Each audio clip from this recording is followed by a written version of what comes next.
जम्मू के राजौरी जिले के सोलकी गांव के बाजीवल इलाके में सुरक्षा बलों और आतंकियों के बीच हुई मुठभेड़ के दौरान भारतीय सेना के 2 कैप्टन समेत 5 सैन्य कर्मी शहीद हो गए।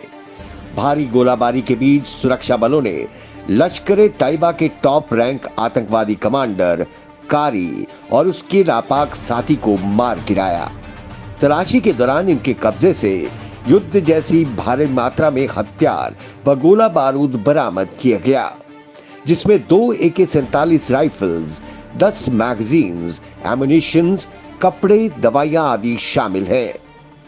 सेना के ब्रिगेडियर रैंक के अधिकारी ने प्रेस वार्ता के दौरान मुठभेड़ की विस्तृत जानकारी साझा की। राजौरी से द स्ट्रेट टाइम्स के लिए सरबजीत सिंह की रिपोर्ट। सबसे पहले जय हिंद आप सबको। हाल ही में हमारा सोलकी का ऑपरेशन लॉन्च हुआ था 19 तारीख से। उसके बारे में बहुत संक्षेप में आपको मैं ब्रीफिंग करूंगा। पिछले कुछ दिनों से हमको ये लगातार खबर मिल रही थी कि 2 टेररिस्ट कालाकोट के इलाके में यहाँ पे अपनी गतिविधियां बढ़ा के उन्होंने काम बढ़ा रखा है। और 19 तारीख के रात को हमको ये कंफर्म खबर मिली कि एक पाकिस्तान का हाई रैंक एलिटी टेररिस्ट जिसका नाम की कारी है, वो जो कि काफी समय से राजौरी और पुंछ के इलाके में एक्टिव था, वो अपने एक साथी के साथ इस इलाके में ऑपरेशंस के लिए यहाँ पे शामिल हुआ है।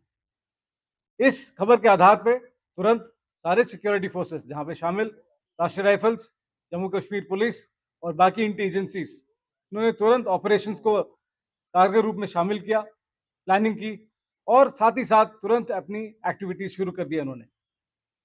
22 तारीख को करीबन 8:30 बजे 8:30 पर दोबारा जनरल एरिया काबूकोट, जहाँ पे पहले खबर आई थी, इन 2 टेररिस्ट का दोबारा सूचना मिला कि इनकी यहाँ पे गतिविधियां चल रही हैं। इस खबर के आधार पर सर्च ऑपरेशंस लॉन्च किए गए, क्योंकि इस इलाके में जंगली इलाका है, जंगल के इलाका है और साथ में कुछ सिविल लोगों के ढोक भी हैं। बड़े तफसील से यहाँ पे प्लानिंग की गई थी ऑपरेशन की। जिस इलाके में हमारी पार्टी सर्च कर रही थी, उस समय उस इलाके में एक सिविलियन का एकोमोडेशन भी था या फिर ढोक था। और सर्च के प्रक्रिया के दौरान अचानक फायरिंग शुरू हो गई है टेररिस्ट के द्वारा। सिविलियंस की जान को खतरा, जहाँ की वहां पे लेडीज भी थे और बच्चे भी थे। जो पार्टी के कमांडर थे कैप्टन प्रांजल, सबसे पहले वो कवर से बाहर निकल के उन्होंने जो बच्चों को और लेडीज को वहां से सेफ्टी के लिए निकाला और तुरंत ही जवाबी फायर की कार्रवाई की। कैप्टन प्रांजल, एमवी प्रांजल और उनके टीम मेंबर्स लगातार टेररिस्ट को एंगेज करते रहे और फायर बरकरार बना के रखे ताकि वो टेररिस्ट वहां से निकल ना पाए। साथ ही साथ बाकी जो कॉलम्स थे जिस ऑपरेशन के लिए तैयारी हालत में थे, तुरंत ही वो लॉन्च हो गए थे और इस इलाके के लिए उन्होंने बिल्डअप करना शुरू कर दिया था। कैप्टन प्रांजल की टीम तकरीबन आधे घंटे तक उनको लगातार टेररिस्ट को घमासान में जवाबी हमला बार बार करते रहे।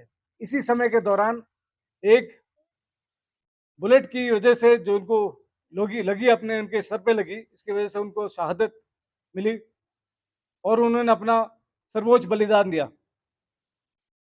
पर इस ऑपरेशन का सबसे महत्वपूर्ण हिस्सा यह था कि उन्होंने बिल्कुल कांटेक्ट को ब्रेक नहीं होने दिया। उस इलाके के अंडरग्रोथ, बोल्डर्स, बहुत ही मुश्किल टेरेन, इस सब का एडवांटेज लेके टेररिस्ट जंगल के अंदर चले गए और लगातार फायर को उन्होंने बरकरार रखा।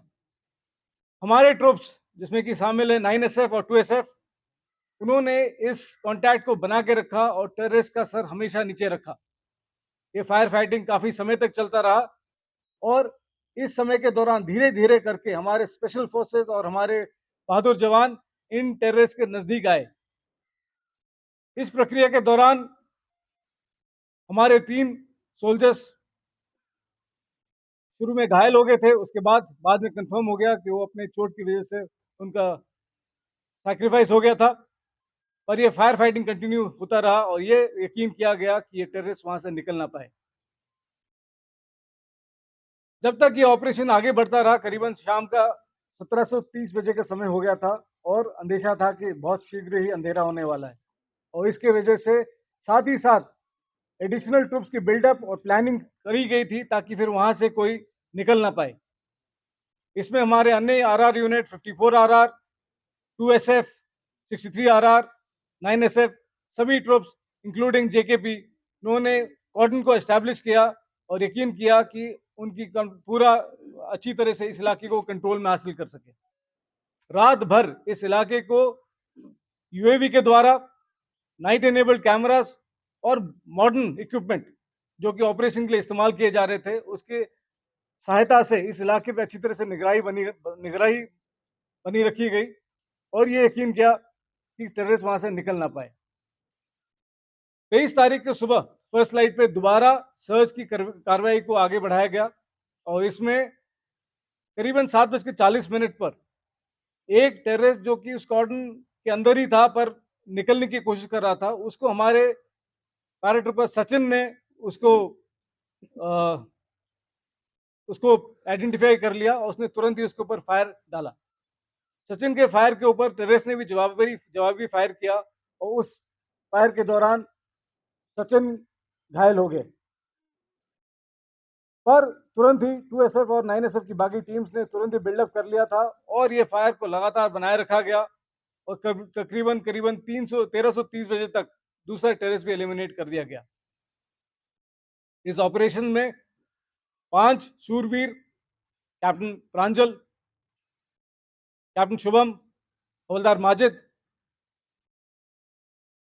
लांस नायक संजय बेस्ट जो कि हाल ही में बुद्धल के इलाके में भी टेररिस्ट के साथ ऑपरेशन में ही शामिल हुए थे, और पैराट्रूपर सचिन, इन्होंने अपना सर्वोच्च बलिदान दिया।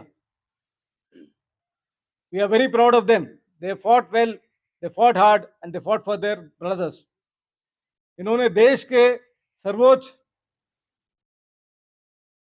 इज्जत के लिए और टेररिस्ट के एलिमिनेशन के लिए जो शहादत प्राप्त की है, हम सबको इनसे प्रेरणा मिलती है और ये यकीन दिलाते हैं आपको कि ये कार्रवाई आगे भी बरकरार रहेगी।